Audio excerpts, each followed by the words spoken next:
గురుగారు పూర్ణకుంభ స్వాగతాన్ని ఘన స్వాగతంగా చెప్తారు కదా. ఈ పూర్ణకుంభ స్వాగతం ఎవరికి పలకాలి, ఏ సందర్భాల్లో పలికితే శ్రేష్టం? పూర్ణకుంభ స్వాగతం పలికే సమయంలో ఎవరికి అన్నప్పుడు ఆలయంలో అన్న ప్రమాణాన్ని స్వీకరించవలసి ఉంటుంది.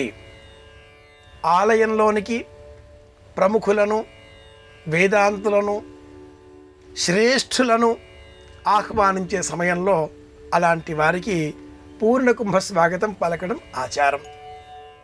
పీఠాధిపతులకు, యతీశ్వరులకు, ఎవరైతే ప్రామాణికంగా జీవితాన్ని నడిపి ధర్మాన్ని లోకానికి ప్రచారం చేసే విధంగా ఉన్నారో అలాంటి వారికి మాత్రమే విశేషంగా ధర్మబద్ధమైనటువంటి జీవితం గడుపుతూ బ్రహ్మచర్యము, గృహస్థము, వానప్రస్థము, సన్యాసము అనే 4 ఆశ్రమాలలో బ్రహ్మచర్యము, గృహస్థము ఈ ఆశ్రమాలో ఉన్నవారికి కాకుండా ఎవరైతే వానప్రస్థము, సన్యాసము ఈ జీవితాన్ని గడుపుతున్నారో వారికి మాత్రమే పూర్ణకుంభ స్వాగతం. గృహస్థ ధర్మంలో ఉన్నవారికి లేదు అని కూడా శాస్త్రం. గృహస్థు అందరికీ ఆదర్శంగా తాను కార్యాన్ని నిర్వహించాలి.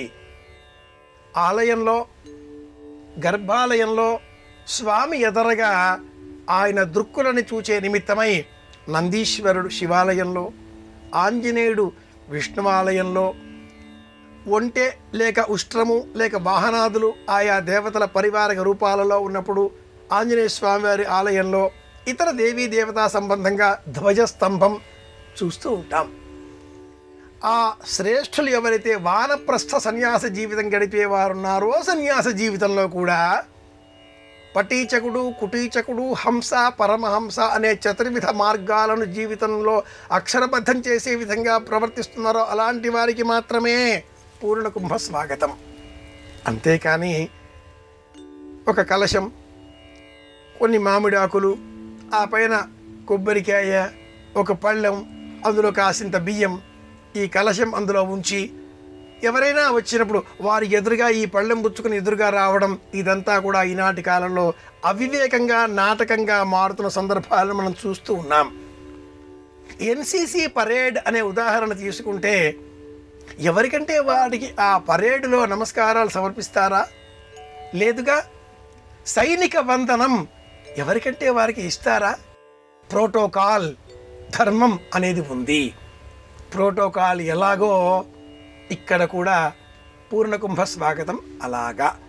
కనుక పూర్ణకుంభ స్వాగతం ఆలయంలోనికి ప్రముఖులను ఆహ్వానించినప్పుడు వారు కూడా సన్యాసము, వానప్రస్థము అనే 2 ఆశ్రమ జీవితాలు గడిపేవారైతేనే సుమా వారికి మాత్రమే పూర్ణకుంభ స్వాగతం.